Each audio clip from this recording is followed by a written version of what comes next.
Good afternoon, everyone. So on behalf of the Indian Council of World Affairs, it is my pleasure to invite the delegation from Foreign Policy Council, Ukrainian Prism, once again. We had them in December 2023. So it's my pleasure to invite you once again for our discussion here. For those who do not know, Foreign Policy Council Ukrainian Prism is a leading Ukrainian think tank covering issues of foreign and security policy. And we've had, as I said, a very productive discussion in December 2021. So today we have with us Dr. Hannah Shelest. She is the Director of Security Studies and Global Outreach at Ukrainian Prism. Then we have Ms. Olha Vorozhbyt. She is a Ukrainian journalist and an affiliated expert at Ukrainian Prism. She is also a visiting lecturer at the Ukrainian Catholic University. She will be delivering the talk today on the theme heading towards a new level, Indo-Ukrainian relations in an era of shaky geopolitics. We also have with us Ms. Natalia Boritska. She's a journalist and she focuses on East Asia. So the order of the program will be as follows. We have the opening remarks by Additional Secretary Nutan Kapoor Mahawar. Then we'll have the opening remarks by Dr. Hannah Shelest. It will be followed by the talk by Ms. Vorozhbyt. And then we'll have a Q&A moderated by the chair. With this, I hand over the mic to Additional Secretary.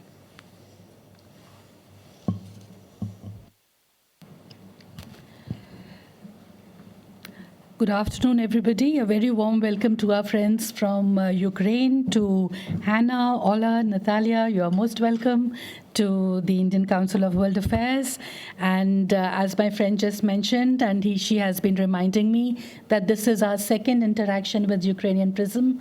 And we had a very fruitful discussion last year. And so I thought that I would make some welcome remarks to basically set, to basically outline how we view the situation in Ukraine at ICWA. And when I give remarks, please rest assured that my researchers give me inputs on the basis of which I make my remarks. So these, represent a view of this think tank. And also, since I am a serving diplomat, I also take into account what the government's position is as I outline my remarks. So, friends, the war in Ukraine has entered its fourth year in the absence of any credible bilateral talks to find a mutually acceptable solution to bring an end to the devastating loss of life, infrastructure, and environment. The world understands the global nature of this conflict, and therefore, since the beginning of the war, the international community has consistently engaged with both the Ukrainian and Russian stakeholders to bring an early settlement of the war. The Indian Council of World Affairs has been actively monitoring the Ukraine war and engaging with delegations from both sides.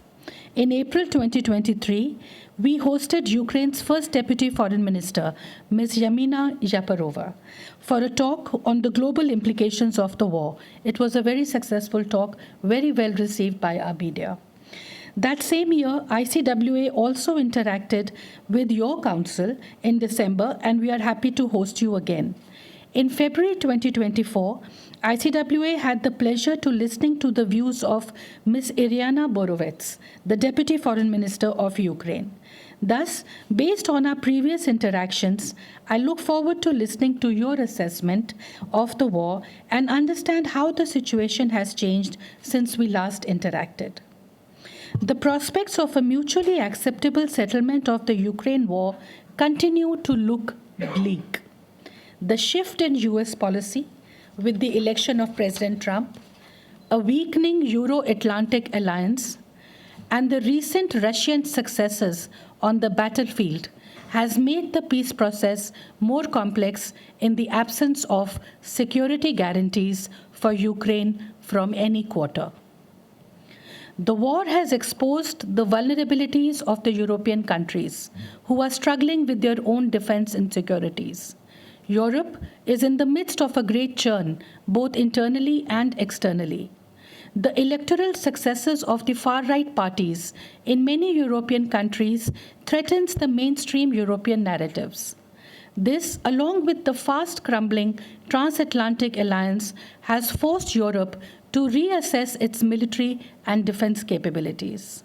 Apart from this, European Commission President Ursula von der Leyen, who was here some days ago, heading a delegation of the College of Commissioners of the EU, after the meeting of your president with President Trump in Washington, she has commented that, and I quote, "We are in an era of rearmament, and Europe is ready to massively boost its defense spending," unquote.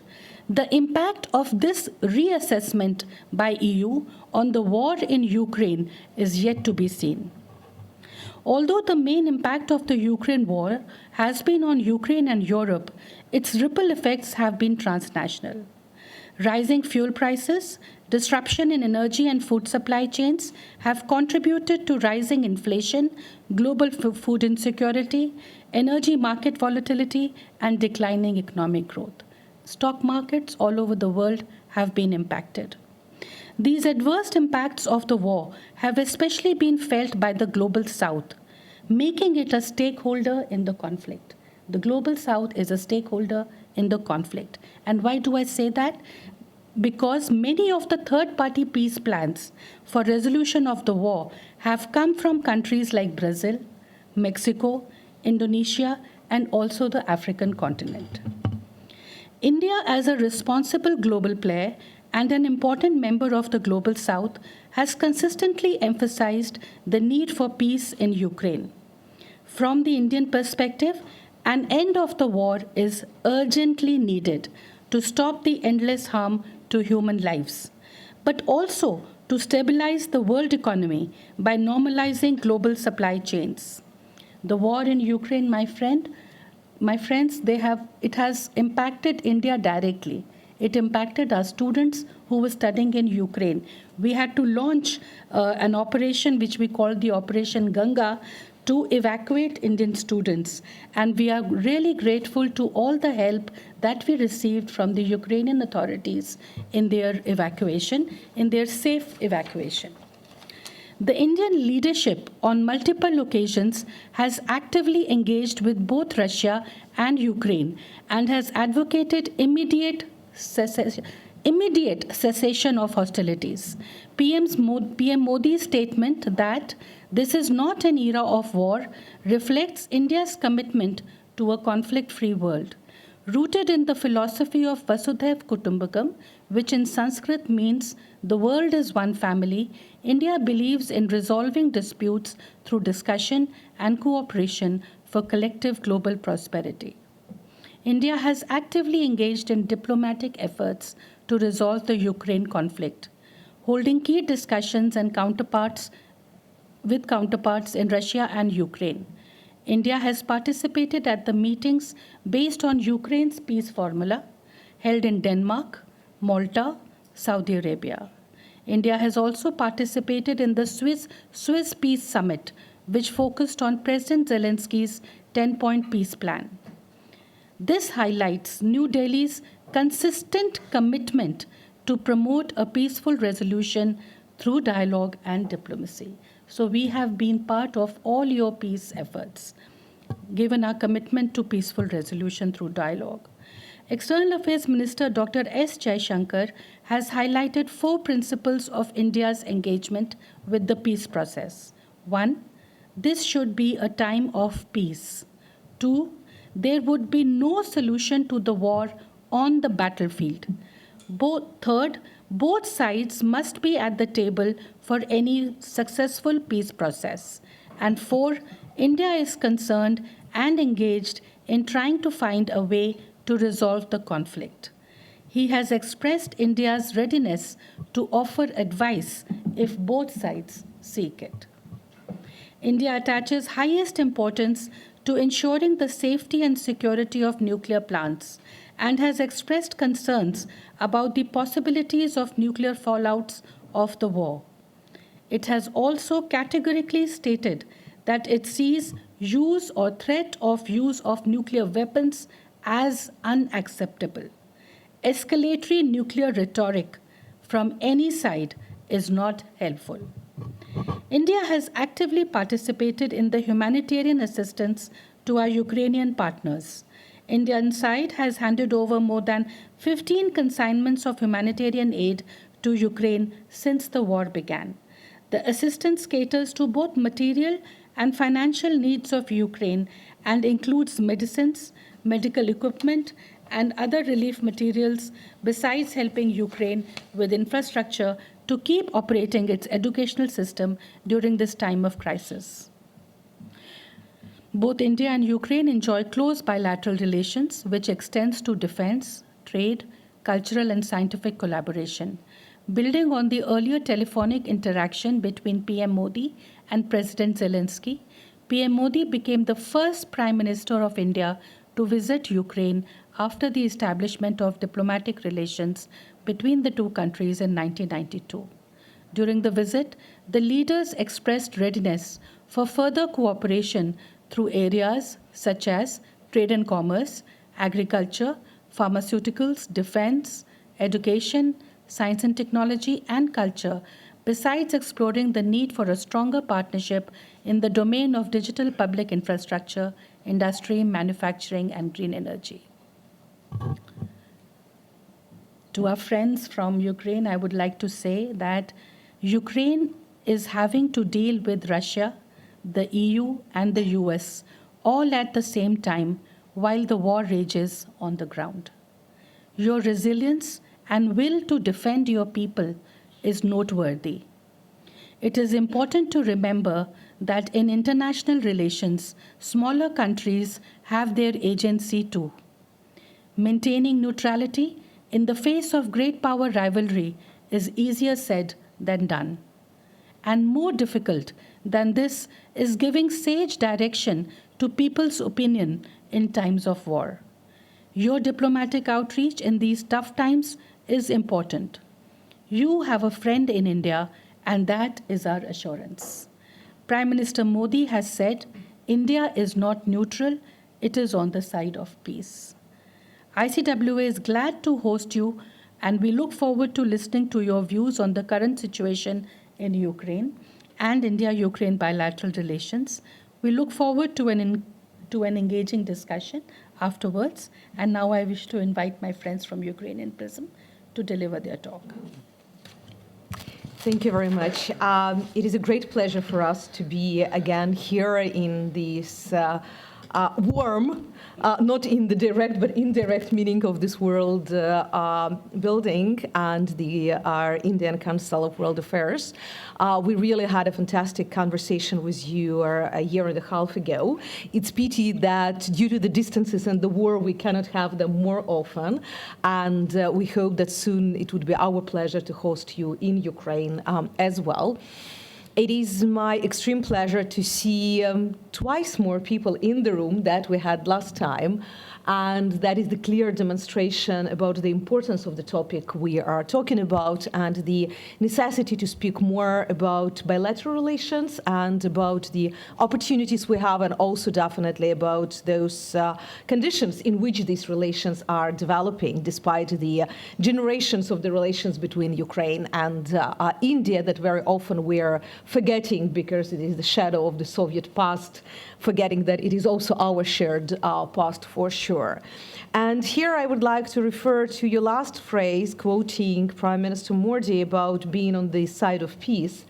And it seems to me that when we speak in the Russian-Ukrainian war, to be on the side of peace is to be on the side of Ukraine.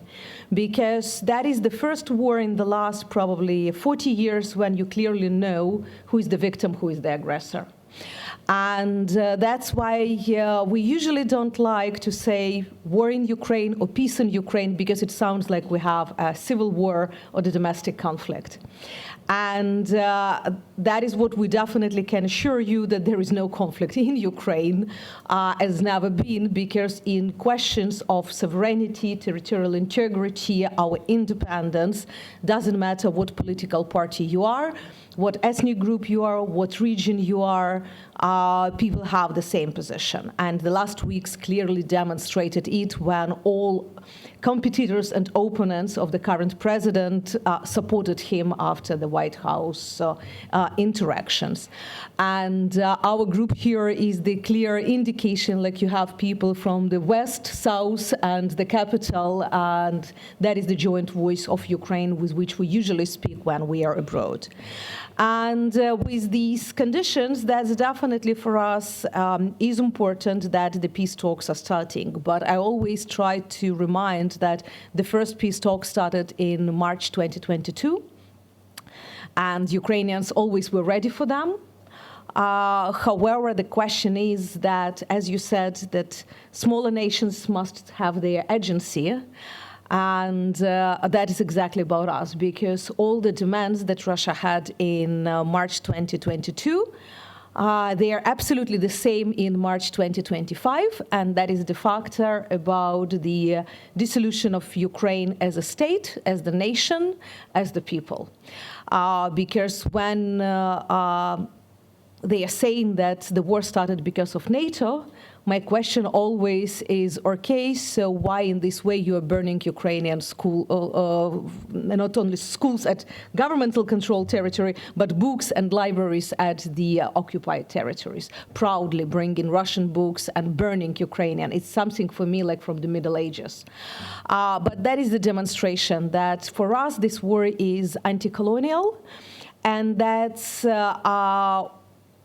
in India, the issue that we can speak openly, because you are one of those who clearly understand what does mean the imperial legacy and how even after many years it can influence. We are speaking with you here in English, but it doesn't make you British. So the question that we being born in the Soviet Union can speak Russian doesn't make us Russian. And that's why it's always easy for me to speak about these issues in India, because I must not explain these things. You understand what does mean such difficult history of the relations. And that's why for us, very important with the many countries around the globe to see the picture wider, to look to the relations and the context in which we are, meaning the war, because it has a lot of limitations, it has a lot of the international obstacles or assistance, but at the same time to look at the relations purely bilateral. What if? Or what is the next day after? Because if we would allow other countries like Russia or China or the US determine our bilateral relations, we can lose a lot of the opportunities, and we can lose a lot of possibilities for the dialogue between our nations. That is why the situation in Ukraine now is very I even don't know how to say the proper word, because Ukrainians are very determined. I can't say that we are losing at the battlefield. The situation demonstrates different. But when you speak about 2,000 kilometers of the battlefield, definitely it cannot be the same everywhere. So some parts you have when we are winning, some parts are where we are losing. And that is the clear identification of the negotiation process when Russians are trying now to get as much as possible, so to have a stronger position before the negotiations. And that's why we understand that before this, it is a lot of propaganda coming, a lot of disinformation coming, because everybody is building the ground for the support of the international community. Ukraine is getting ahead with the European integration, and you spoke about European countries in your introductory remarks. And we know that Europe finally woke up. The difficulties with the US, it weakened Euro-Atlantic bond, but it made stronger the European bond. And here I'm intensively not speaking about the European Union, but European, because you have the United Kingdom returning back when you speak about the security. We're speaking about Norway as well, and we're speaking about Turkey as part of Europe. And the last negotiations clearly demonstrated that Turkey is with Ukraine, and they're ready to be part of this peace process, as they were since the day one. So what are the perspectives? We don't know. Nobody is ready to predict.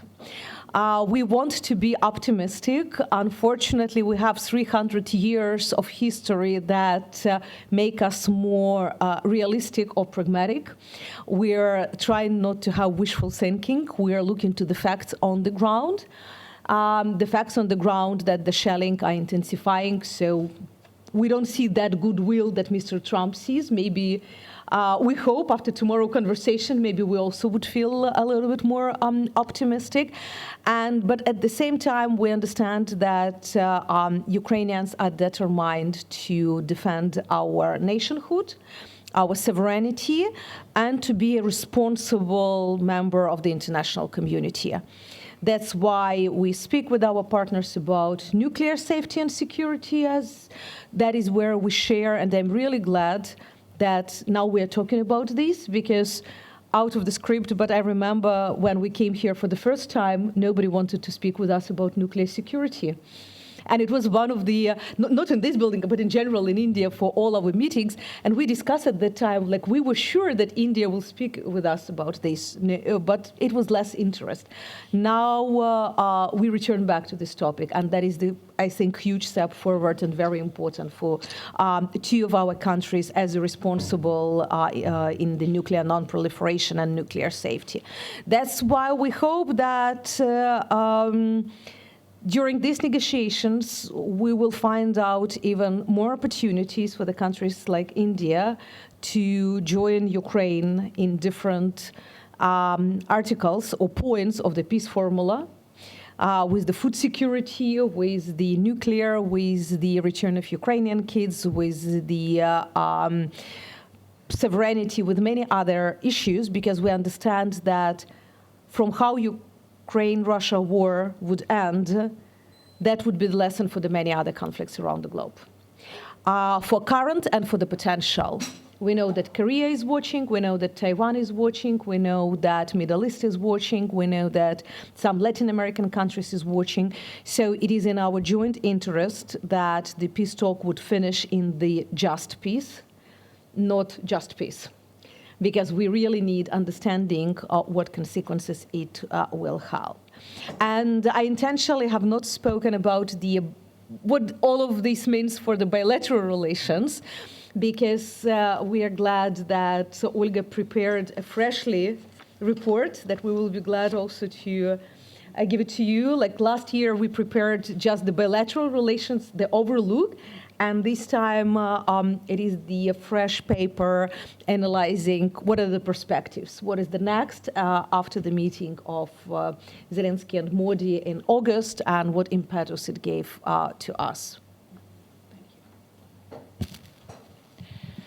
Thank you, Hanna. Thank you, Madam Secretary. Yeah, so my speech will be much based on my recent paper, which we have today with us. And actually, I wanted to start with the other point, but I think I need to repeat, because I already once mentioned it in one of my speech, not here, about the hidden pages of Indo-Ukrainian relations. There is, which we both in India and in Ukraine often neglect. In the school program in Ukraine, we have in secondary school, we have a book called Cathedral, The Cathedral by the writer Olha Vorozhbyt. And the main protagonist there is called Ivan from India. And why? Because he was an engineer who helped to construct the Bhilai steel plant. And he came to his village back in the central Ukraine, and everyone knows him as Ivan from India because he worked there for so long. And he had, a big part of the novel is devoted to his friendship with the Indian engineers. And actually, each kid at school reads this novel, but when you ask about it, then this part sometimes is forgot. But we really have many such pages which are rather hidden and which we can develop. But coming back to the nowadays shaky geopolitics and difficult times that we are facing in. So when we, the development in the last year has shown that the world entered an extremely turbulent period. When I was on the way here to India, we've heard the news about cutting the funds for the Radio Free Europe and Voice of America, which were very important for bringing democracy to the Eastern Europe and for us. And having the background in journalism, also for me, from our families, and democracy, this is what at stake in Ukraine now is. The Russia-Ukraine war has been the major factor that had influenced geopolitical stability in the world for the last years. The outcome of the war, if it brings just and lasting peace, which Hannah already mentioned, with punishment to those responsible for mass killings and violation of international law, may become the push for creation of an updated rule-based order. If not, we risk plunging into an era of chaos where the stronger will have the power only by the rule of force. Besides that, the Russian invasion of Ukraine had major influence on food security, global economic stability, and global arms trade. Ukraine, considered the breadbasket of Europe, produced 10% of the world wheat market, 15% of the corn market, and 13% of the barley market. Blocking of Ukrainian food exports to international markets caused a shock increase in global prices and resulted in severe disruption of grain exports.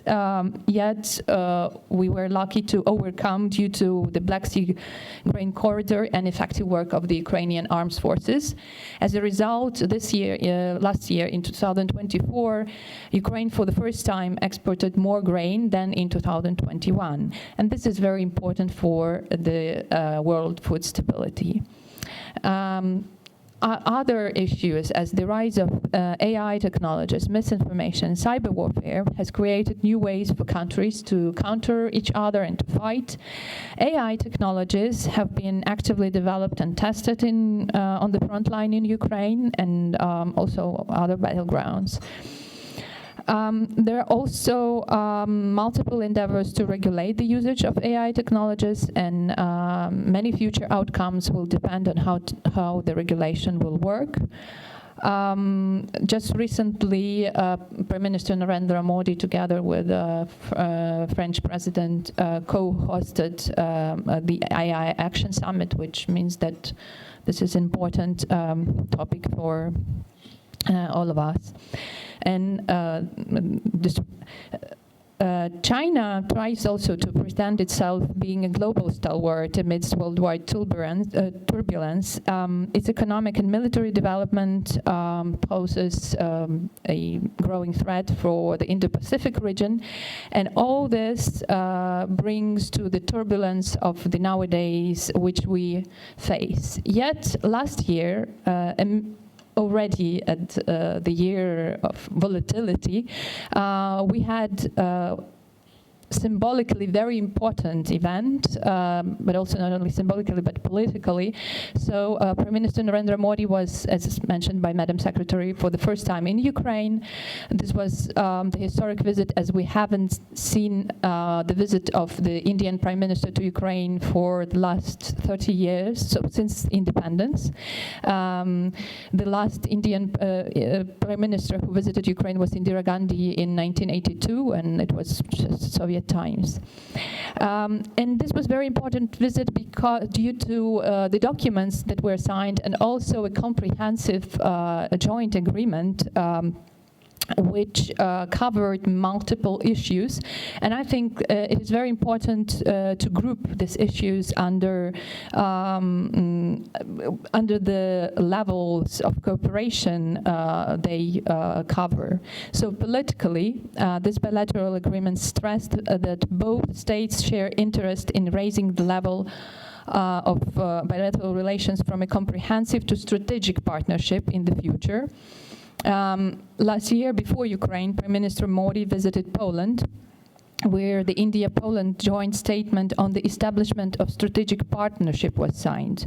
Though some of the Polish experts noted that the agreement lacked content, but the fact that the level of partnership was increased to the strategic meant also increased interest for India, not only in Poland, but in the whole region of Eastern Europe, which Ukraine is also part, because yet earlier in January 2024, India also signed a strategic partnership on innovation agreement with the Czech Republic. Also opened its embassies in Baltic states over the last years. So this means that our region is also interesting for you. Economically, the agreement stressed the importance of simplifying the business environment for mutual economic activity and investment. And these points are important for the development cooperation in economic sphere, like this could be construction or pharmaceuticals, because the agreement recognizes a cooperation in pharma sector as one of the strongest pillars of the partnership between the states. Among the 4 other bilateral agreements that were signed during the visit of Prime Minister Modi was one which is part of the pharma sphere. This was the Memorandum of Understanding between the State Service of Ukraine on Medications and Drug Control and Central Drug Standards Control Organization of the Ministry of Health and Family Welfare of India on cooperation in the field of medical regulation. I should say that traditionally, pharmaceutical products are among the biggest export items from India to Ukraine. In 2024, these were over 200 million. In 2023, it was 184 million. But before the war, before the full-scale invasion, was like slightly more than 200 million, but I should stress that having the country which is in the state of war, pharmaceuticals is what we will need and what we are needing. So this is also the prosperous sphere of cooperation in the future. Representatives of the pharma sector, of Indian pharma sector in Ukraine formed Indian Pharmaceutical Manufacturers Association earlier. And it allows them also to promote collective interests. And among the members of the association are important players of the global pharmaceutical market, like Dr. Reddy's, April Pharm, Dia Pharma. Also, these manufacturers, they understand the situation on the ground in Ukraine, because some of them have their manufactories just near the battleground, like the Kusum company, which has their plant in Sumy. So this is close to the border with Russia, and Sumy are now bombed by Russian army. And these companies highly involved in humanitarian aid. Agriculture, of course, was also noted in that agreement, and it stays an important sphere for also future cooperation. So besides that, additional agreement on agriculture and food industry was signed during the visit. According to the agreement, Ukraine and India focused their cooperation not only on trade, but also on scientific exchange in the field of agriculture, exchange of experience, and mutual research. Probably, as you know, sunflower oil from Ukraine is the biggest export item for us. So in 2024, export cost over $700 million, and it's almost 14% of all sunflower oil that Ukraine exports goes to India. Defense cooperation was noted and outlined in the agreement. Just recently, in 2025, Ukraine has also restored its full participation in the largest aerospace and defense exhibition in Asia, India 2025. Besides that, like Ukrainian gas turbines produced by Zuryash project complex in Mykolaiv are necessary for Indian Navy. The final points of this bilateral agreement were devoted to culture and people-to-people contacts, and these cooperation, this is the sphere of cooperation which was rather neglected over the last 30 years. Because, for example, the first inaugural, so the first meeting of the working group on cultural cooperation took place just a few days before the meeting of Prime Minister Modi and President Zelensky. India and Ukraine also signed the program of cultural cooperation between the Minister of Culture and Informational Policy of Ukraine and Ministry of Culture and Government of the Republic of India for 2024-28. The program underlines the parties' desire to expand cultural exchange in various fields. In the bilateral agreement, scholarships for scholars, artists, these scholarships were also suggested through that program. Ukraine and India agreed to explore the possibility of opening branches of higher educational institutions to meet the educational needs of citizens of both countries. As you probably know, before the full-scale invasion, 18,000 of Indian students were in Ukraine, which were, as mentioned by Madam Secretary, then brought back to India through the Operation Ganga. Currently, the numbers are really scarce, but the west of the Ukraine, for example, is open and relatively safe for for Indian students, and cooperation in this educational sphere could develop further. So taking all this into consideration and taking these points that were mentioned in the agreement, and the shaky geopolitics we have around us with the points that I mentioned at the beginning of my speech, we think that among the most prosperous spheres of cooperation for India and Ukraine could be, of course, economical cooperation, and what I mentioned, these of pharma sector, but also construction industry. As Ukraine will, after war or with a ceasefire, Ukraine will need to restore its cities, and India is one of the leading countries in construction. But of course, for that, we already have other companies that would like to join to join this sphere. So for India, it could be like some kind of a contest, yeah. Another important sphere for economic cooperation is an IT sector. So we have, over the years, we have new companies, new Ukrainian companies that open their offices in India. And increase their presence here, so it could be beneficial. As Hanna mentioned, nuclear safety and security dialogue is probably one of the most important in this sphere. Just recently, probably as you've seen, Russian drone attacked the Chernobyl nuclear reactor shield, which is extremely difficult and risking situation that may provoke a major nuclear incident. India has huge experience through because of its conflict with Pakistan and having this agreement together.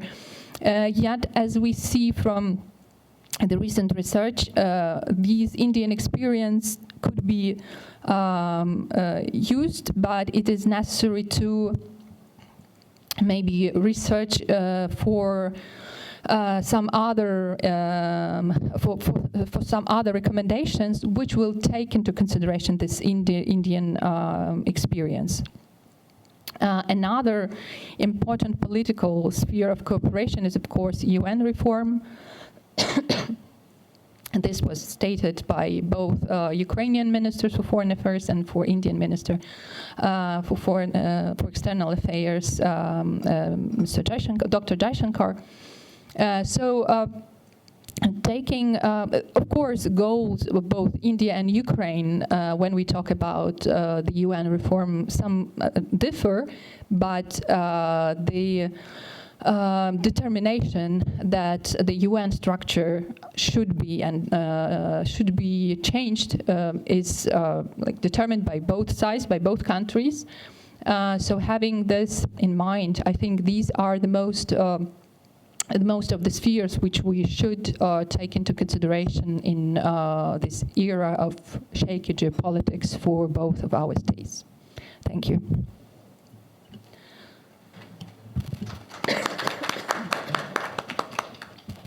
Thank you very much for your presentation. Let me begin by commenting on what Hannah said, that yes, indeed, that when Ukraine war ends, there will be lessons to be learned by all those who are a party to a particular territorial dispute, or those who feel who do not enjoy good neighborly relations, which can be seen actually all over the world. So good neighborliness as a principle of international relations is in dire crisis these days. And the other point that you mentioned, Ola, regarding the need for reform of global governance institutions, of course it is India's position, and we are pushing for advancing the reform of these institutions. But the fact that a war has occurred, that there are conflicts all over the world, that itself is a reflection of the fact that things are not okay everywhere, that there are weaknesses in global governance. Or in fact, a few weeks earlier, we had a discussion in ICWA on the crisis in the liberal international order. And that discussion actually, at the end of the discussion, we actually concluded that the liberal international order was neither liberal nor international, though it was an order of some sorts, and that its weaknesses have come to the fore with the Ukraine conflict. So, and regarding the bilateral relations, as I said, and I would like to repeat, that you have a friend in India, and this is our assurance. And we have several high-level statements made at the highest level, which are a reflection of this sentiment. And Prime Minister Modi's visit, first time to Ukraine after Ukraine became independent, was a milestone, a seminal, a landmark in our relations. And you have highlighted several areas where the two sides have agreed to work together and to elevate the relationship. One area that you have specifically mentioned is pharmaceuticals. It is of interest to us, and it is a matter of great pride for India that our pharmaceutical industry enjoys such goodwill in not only the post-Soviet space, in the post-Soviet space, but also in Eastern Europe. So, that is something that we take note of, and I'm sure our diplomats in the ministry are working hard to make this, to operationalize the agreements that have been reached at the highest level between India and Ukraine. And the other thing that you are mentioning, that we are upgrading our relationship with East Europe, is very interesting. And the fact, yes, we have opened new missions in the Baltics, and we have upgraded our relationship with Czech, and Poland saw a recent visit. At ICWA, we have been engaging with all these countries. We have, a dialogue partner in Poland, and with Poland, we have somebody coming from the Hungarian Institute of International Affairs to speak on President Trump's, President Trump 2.0, his politics, and what is the impact on Europe. That will be day after tomorrow. So now with that, I think I'll open the floor for questions. So should we take 2 or 3 first, and then so please raise so please raise your hands and be pointed and brief, and just introduce yourself. Ambi.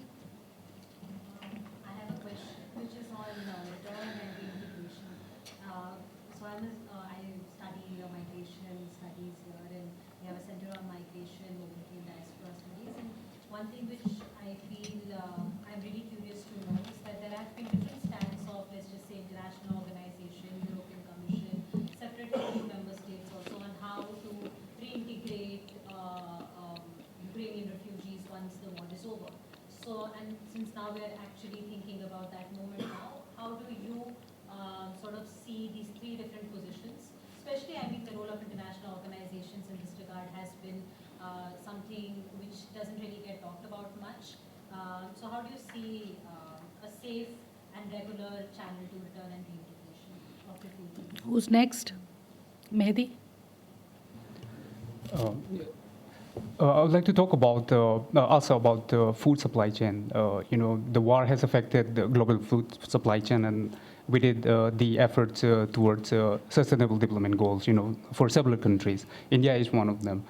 India had to impose export restriction on certain wheat products, items. Recently, last year, Prime Minister Modi launched 109 high-yielding varieties of seeds and horticultural crops. So in this field, how Ukraine see in terms of cooperation with India, be it in the agricultural technology? Thank you. Aman? Hi, my name is Aman. I work on European security, looking for policy at the council.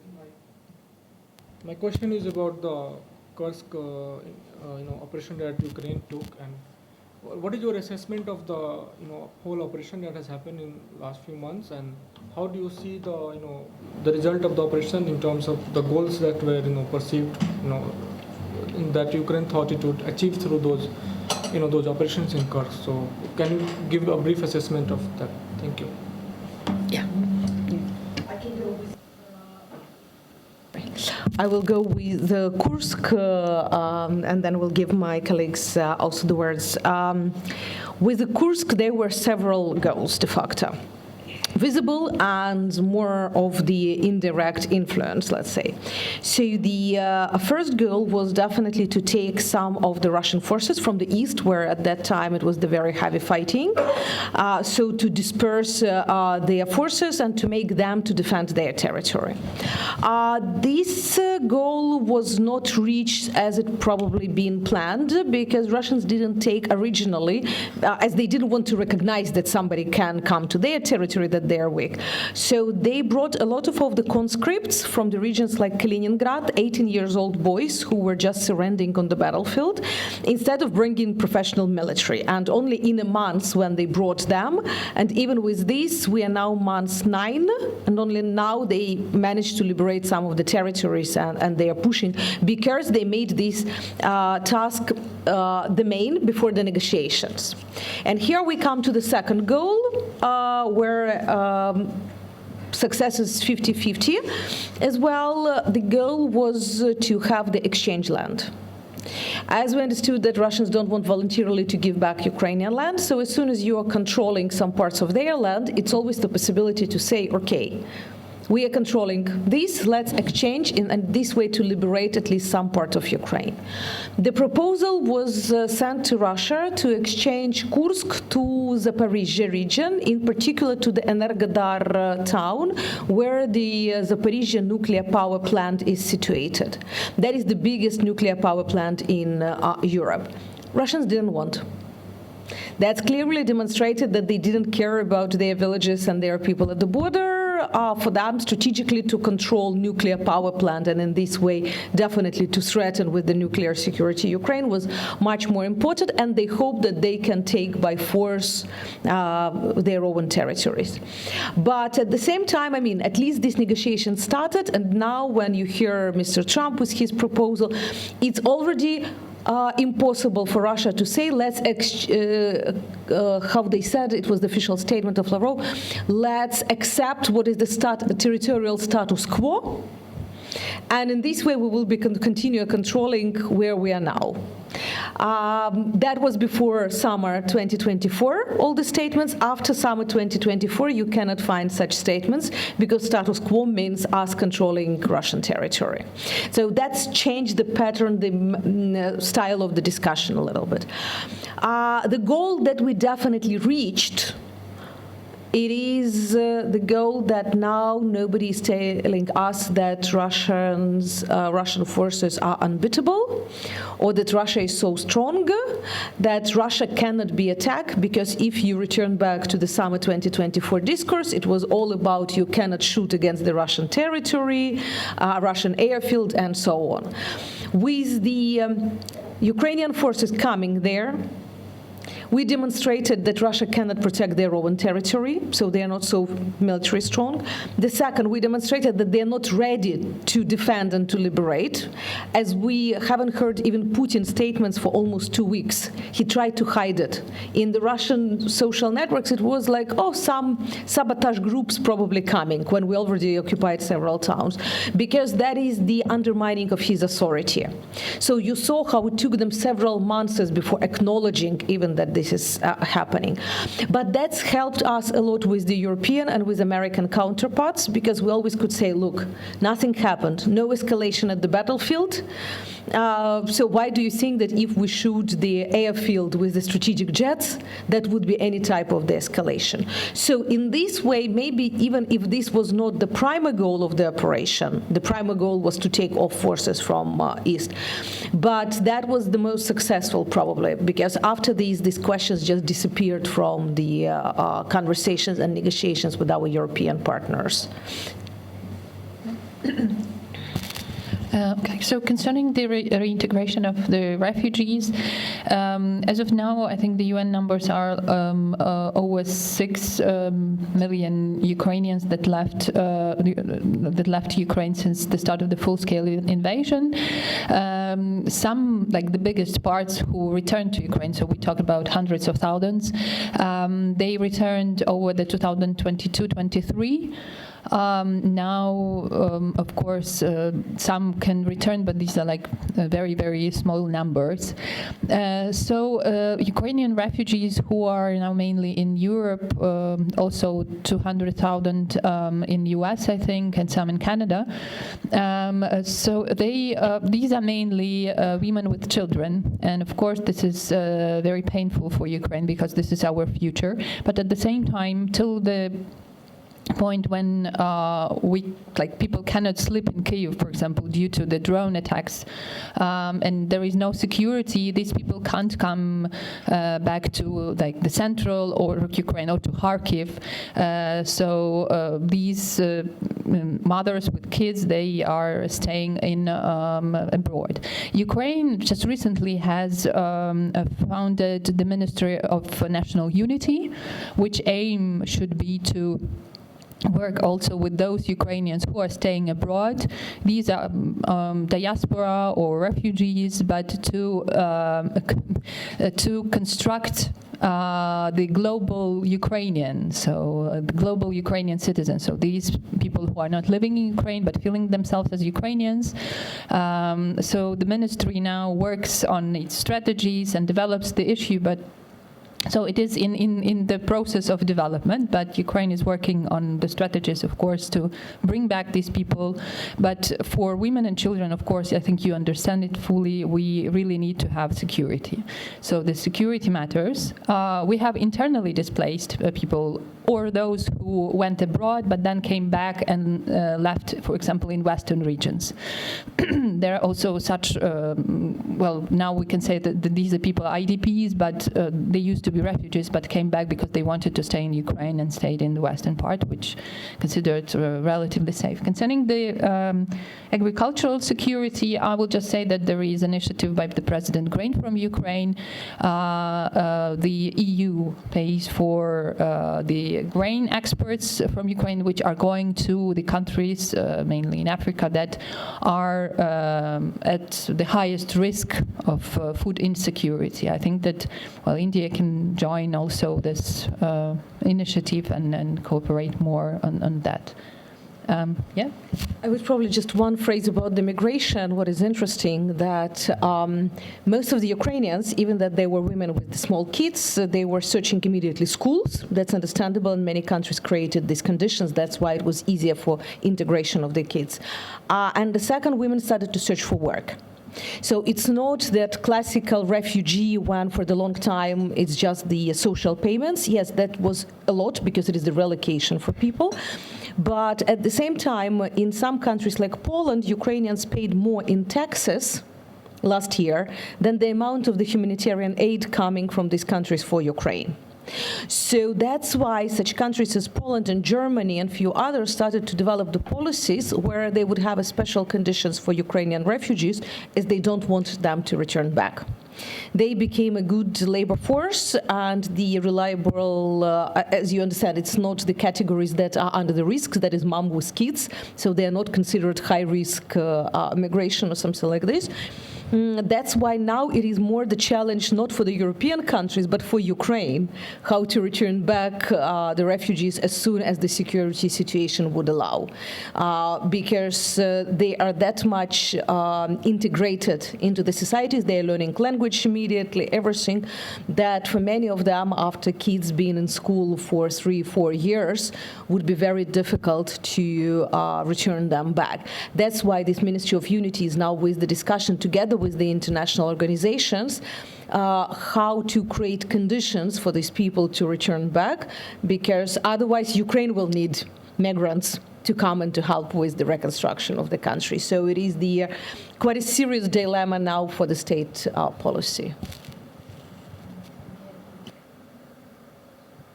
This one.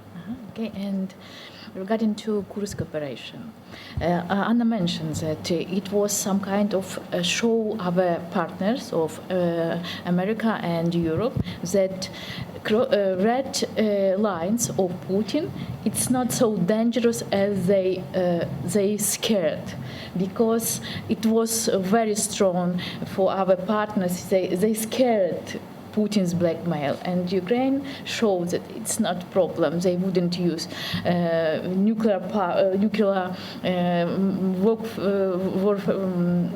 weapons. That's why. That's first. And another one. It is very clear that the Russian army is not so strong as we think in the world.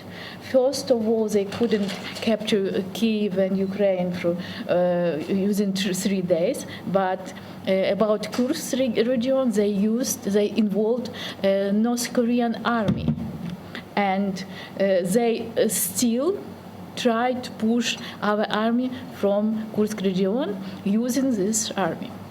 But the problem is the next. Now it's not Russia-Ukrainian war. Now it's more global war, because first time in history, North Korea sends their army to Europe, sends their army to other country to help other country. And I think that in the world, even our Asia partners like South Korea and Japan, they don't think so deeply about this problem. Because I was in these countries two weeks ago, they are looking and try to do not speak this about North Korean army like it's a big problem. But I think it's a problem for all of us, because Kim Jong-un used this army not only for food and not only for dollars. They are studying very quickly. According to our army generals, North Koreans have very good skills to learn advantage technologies. And also, we have some of marks that Russia helped North Korea to improve their weapon. And also, we have information from our militaries that North Korea now is developing and is pushing its military sector. Of course, to help Russia to sell weapons, but they would be well prepared in this region. And why they need this weapons, this technologies, this army? Of course, for their own problems with South Korea. And even if Putin, for example, because we have this dangerous, will start war with NATO countries, Putin will use North Korea army, of course. North Korea have these reasons to about skills and weapon and money, and Russia will have very good, well-prepared army, more than 1 million army. And in the case of China, China is very silent about this problem. Despite we ask Ukrainian government, ask China to stop this connection, to stop this cooperation between Russia and North Korea, that they told that they don't know nothing about this situation. But you know that China and North Korea, they have the same treaty which Russia and North Korea have. In the case if the conflict will appear in Taiwan or with the US, because US will defend, maybe will defend Taiwan, China will or may use North Koreans well prepared with good skills of modern war. I would draw your attention that our problem is now not only our problem. European problem is not European problem. I think it's a much more broader problem for all of us, because you know now Ukraine have to fight on two fronts. One front is front line, of course, with Russia, but another one diplomatic. And fortunately, this front is with our partners, with the US, for example, because they don't understand why we need last peace and why we need just peace. Because false peace, it's a problem for us. Russia will start war anytime because Russia did it. And another problem is for them, because it would be a signal for countries like China, North Korea, that in other world the rules are not working, and you can push all neighbors, you can take land of your neighbors, put it to your constitution, and push with military to give this land, like we have the situation now. Because Putin wants to have Zaporizhzhia and Kherson, which are now under Ukraine. It's our territories, but Putin claims these territories. It's a situation very dangerous for medium and small countries, when rule of power is under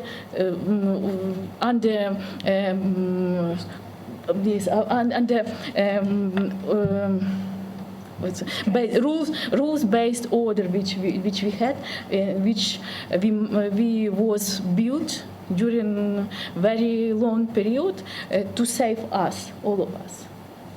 Thank you. Thank you. I do agree with you that the entry of DPRK troops is a paradigm shift in the nature of the conflict. And of course, what will be the implications? They remain to be seen. And regarding the ground situation, we heard from you. Let's take another round of questions. Please raise your hands. Stuti first, Himani. And Sanjeev. Thank you so much for your talk. I'm Dr. Stuti Banerjee. I'm a research fellow here at the Council, and I primarily look at the United States. So my question stems from that. Ukraine's primary support in terms of military assistance has come from the United States. So how would you assess going forward your strategies given the I would say the roadblocks that you're going to face vis-a-vis the White House and most probably the US Congress weighing in on it as well?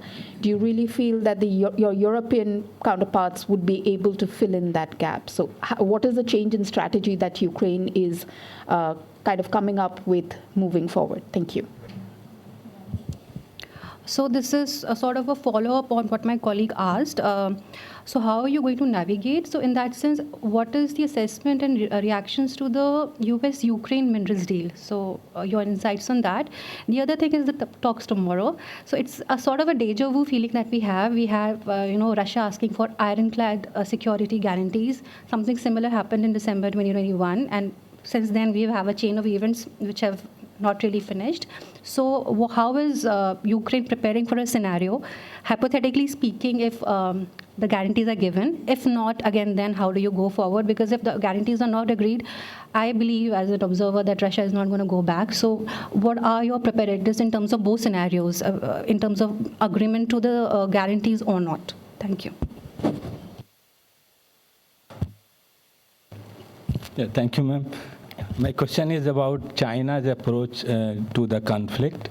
You rightly referred to the Chinese silence on DPRK troops entry into the conflict. I remember that in May 2023, a special representative of China on Ukraine, Ambassador Lee, who visited Ukraine, Russia, and some European countries. And in Ukraine, his approach was largely referred as pro-Russian neutrality. And media also highlighted the differences on Chinese proposal to settle the dispute. So the question is, how do you assess China's approach now after two years here? Thank you. And I would like to add to what my colleagues have just asked. What are the security guarantees that Ukraine is seeking from its Western allies? And do you think that NATO membership is a long-term solution? Good question. Easy one. For the next, and that is probably the question to which, I got this question in all countries that have been from Middle East to Asia to Australia. Can we trust any security guarantees in general? Because all these countries have the different types of the security guarantees or agreements, and everybody started doubting, understanding that de facto it's always political will and goodwill to implement or not. Let's start from the U.S. military support. That is partially the easiest question. Why? In the U.S. rhetoric, in the current White House rhetoric, they are quite exaggerating the number of the support that de facto Ukraine received in 2024. And if you look to the percentage, by the results of 2024, 30% we received from the US, 30% from Europe, and 30% was produced in Ukraine. The goal was in 2025 to produce 50% of weapons in Ukraine. For what the money were coming from the European countries, the so-called Danish model. Because Denmark gave us, for example, all their howitzers, they didn't have any more, but they said we have money, so they started to invest in production of these weapons in Ukraine. They were the first one after these other Nordic countries joined, and now other countries are discussing because it is understanding that European industry is not always capable to produce those amounts that we need when the active measures are coming. And Ukraine has a very developed military industry that just need additional financing, and it is cheaper to produce in Ukraine than produce in France, for example. The issue with the US, first, they possess some types of the ammunition that unfortunately nobody else has. Patriot missiles. And most of these unique things, they are important for the air defense. That's why we're that much dependent, because Russians are targeting critical infrastructure a lot, and considering our huge territory, we need a lot of these Patriots or similar systems. The second why US is important, because they have already produced. It is in the stockpiles. There is no long period of production of many of the ammunition that we need. They just need to take them from these stockpiles. My big question is, I recently saw, I have it on the telephone, a wonderful map done by the US Department of Defense, so it's not like our manipulations, where they put the US states and which of them received the biggest amount of the military investment and military orders to supply Ukraine, so-called Ukrainian money. Because you know that at least 60% of what you hear of the US support to Ukraine is spent in the US, not in Ukraine or somewhere. So all these states are Republican states. And that is really interesting because they received taxes, they received salaries, they received new employment places. What if the US stops this supplying? It means they're stopping these contracts, because these contracts are particular to Ukraine. What would be the economic losses for the Republican senators or members of Congress? What would be the reaction on the ground? So, you know, that can really influence the impact, the domestic situation, but absolutely not in the way as Trump administration thought when they just cut financing. So that's why I believe that after this first rhetoric about Ukraine must pay off us or something like this, definitely the US policy would change as soon as they come to the real numbers and money. But Europeans definitely improved. Like before the war, France been producing 10 Caesars systems per month. Now they produce 81. Because Caesars showed themselves extremely effective at the battlefield, so they have not only necessity to supply Ukraine, but also contracts from all around the globe. What are Caesars? Caesar.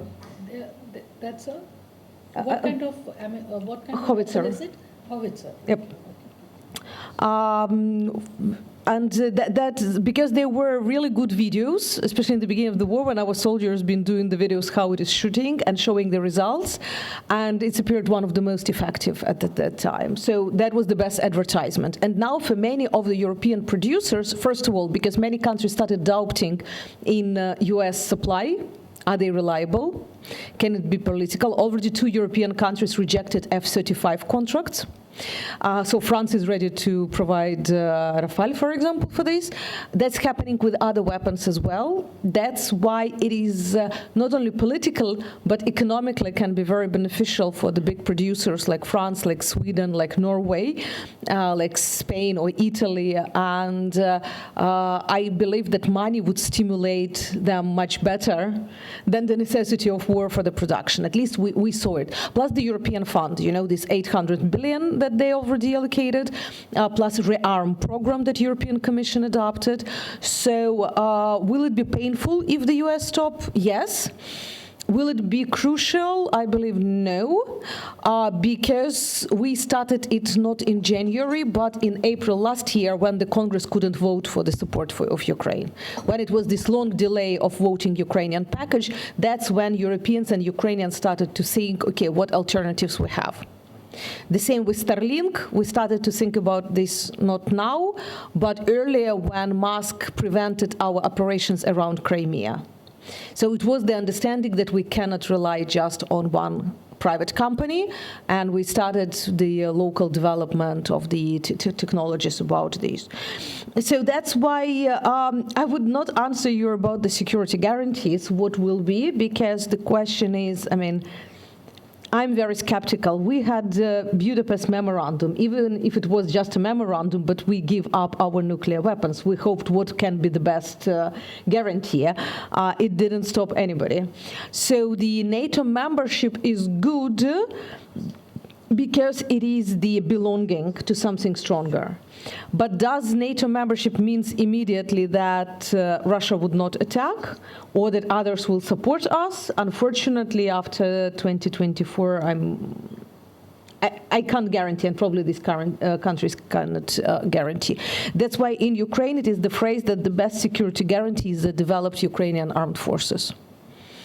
That in the end, it is only our forces and our people who would be defending our land, but nobody else. That's why, that's when you're speaking about the guarantees. It can be naive, definitely it's not the only strategy that we are taking, but it is just the understanding that doesn't matter what are the promises, each time we will need to work with this to continue.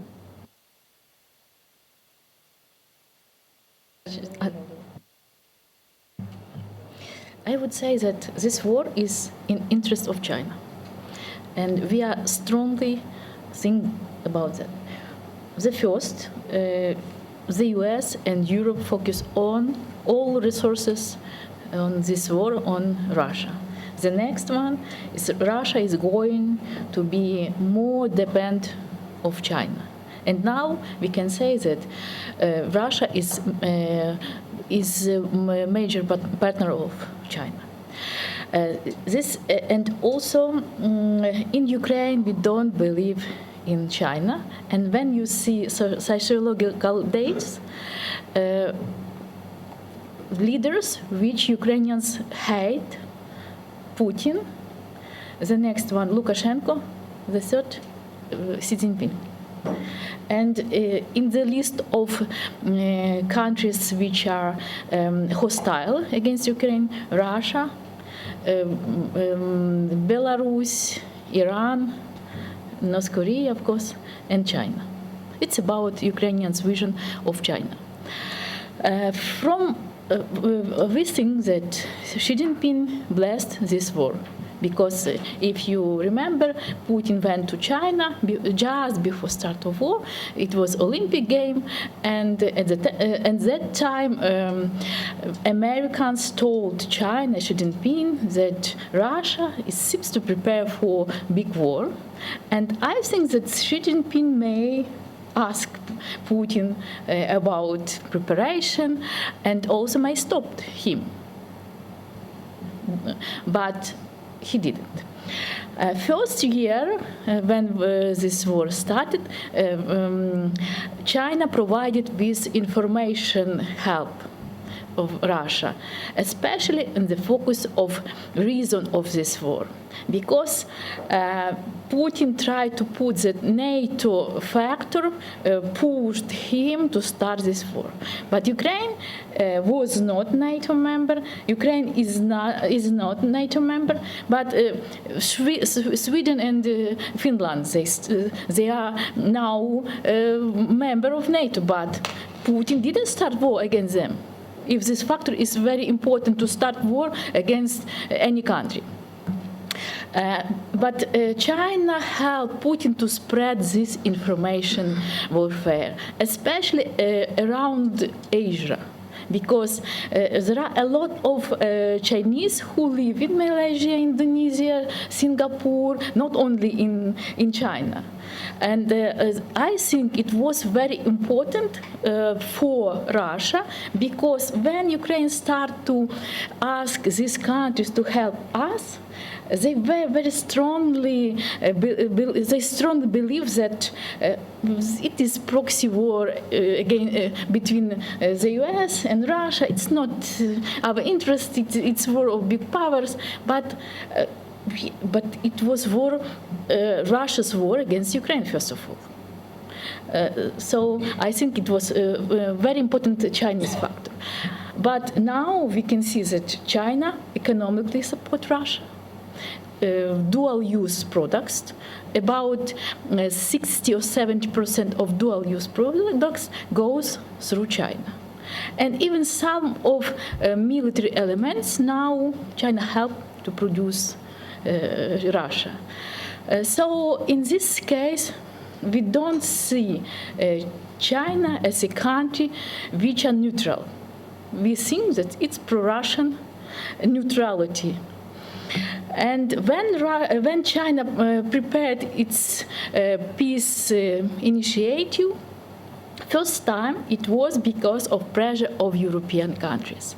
Our European partners, leaders of France, Germany, Italy, Spain, all of them visited China and asked Xi Jinping to help stop this war, to push Putin. They prepared that list to show that they are very responsible actor in the world. But they didn't put nothing to this list, because when you propose something, you have to push it and you have to implement it. They didn't do nothing. It was only for European countries because China has interest in trade and good relations with EU. The next proposal was just before peace summit, because Ukraine and European partners pushed Xi Jinping to be a part of peace summit which Ukraine prepared. Why it was important for us, and why I think it was very good time for Ukraine to be much more closer to peace. If countries around the world, especially from global south, would be one voice to speak to Putin, like Prime Minister Modi, because Prime Minister Modi told directly that it's not time for war. Yes, but Xi Jinping didn't do nothing, didn't do this work. If China would be part of peace summit and speak with all countries of global south, like one voice, stop this war, stop at least, because it was bad for all of us. Now, they prepared an alternative document just before our peace summit, and they made some kind of split, because countries which are very close to China, like Laos, for example, Cambodia, they didn't know how to do, because from one side is China, and Chinese diplomats, which called for countries which are influenced by China, don't go to this summit, and let's make some kind of conference when Ukraine and Russia will sit all together, and when all voices will heard. But China didn't do nothing. China didn't call any conference, because it was some kind of will to show that they are very respectable, very good peacemaker from one side, to show global South countries, to show European countries, but from other side to split countries which wanted to help Ukraine, to support Ukraine. It was very bad thing for us. So now when we are speaking about, and when we are comparing Trump's proposals and Chinese proposals, they are very close. But the US is our partner. Despite changing of leadership, US was partner which supported us. And that's why we think that we will speak with our US partners, we will try to convince them, and so on. But China is not our partner. China is not neutral country. And when China speaks that they want to send some peacekeeping mission, we don't want to have peacekeeping mission of China on our territory. They may send it to Russian territory. So, yes, sorry. Briefly, the last question concerning the mineral deal. So if you probably, what we are talking about is a memorandum of understanding. So this, and it will outline the main things. Actually, at the moment, we are not sure, and the necessary would be the development and research on what Ukraine has. So what we've had is based on the research of 30 years ago. And this is the one issue. The other thing is how this entity will look like. Will it be the investment fund manageable by Ukraine and US, or will it also involve some European partners? So all this still will be discussed, but the main issue is that this will be a memorandum of understanding, and the further development of the deal will proceed after that. Thank you very much for your very elaborate answers and your interest in addressing our questions. I think it was a very useful interaction. And now I would like to hand over to my colleague Hemani. Thank you, ma'am.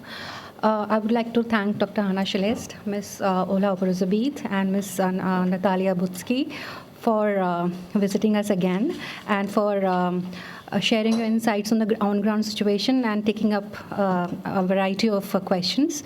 I'd also like to thank Regional Secretary Nutan Kapoor Mahawar, Director Research, Dr. Nivedita Ray, my colleague Aman Kumar for their support in making this event possible. Before we come to the end of this event, I would request ma'am to hand over a token of appreciation to Dr. Hanna Celeste, and then we'll have a group photo.